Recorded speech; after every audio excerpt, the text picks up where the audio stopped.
હે કાકા હા બપોરિયાના રોટલા તૈયાર. હા જો તૈયાર થઈ ગયા. હે હું વાત છે કાકા, હું સાઈઝ લેતો આવ્યો છો. સાસ લાયો ને? આ તો વાંધો નહીં, તારી હાટાને 2 રોટલા ગણ નાખ્યા પણ ખબર હતી કે હમણાં આવી જાય. વાંડા રૂંડા કામ બીજું શું હોય કાકા? હા એમ તો આવે, ઓલો રમલો આવે હમણાં ખાવા. હા કીધું તું તમને? મને કીધું તું, મને કે કાકા આજ ઘેર નથી કઈ.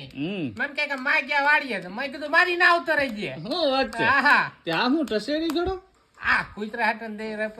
હા ભાઈ, તમે ધર્માદામ વધારે માનો ને કાકા. હા આ ઓલો ભરી જાય ફેરવો ન કર આપડી બે ની વાતુમાં ભલા મણા. કાઈ નો ભરે અબે ભાઈ. કાકા તમને રોટલા હેકતા હારા આવડે, આમ કડકડિયા જેવા બનાવ અરે બાકી. કાકા, સેલો રોટલો મારો જ હોય ભાઈ, કડકડીઓ મને બહુ ભાવે. એમ શું વાત છે કાકો? બાકી એમ છો હાલ હાલ, કાકા? સાઈડ લઈ લે, હે લઈ જાય. સાઈડ લઈ લે, હાલ. એટલે તૈયાર જ છે તો રમલા રાહ નથી જોવી. ઈ તો રમલો આવીને ખાઈ લે. એવું છે? હા. હાલો હાલો. લઈ લે, લઈ લે. કાકાના રોટલા એટલે રોટલા હો ભાઈ. આહા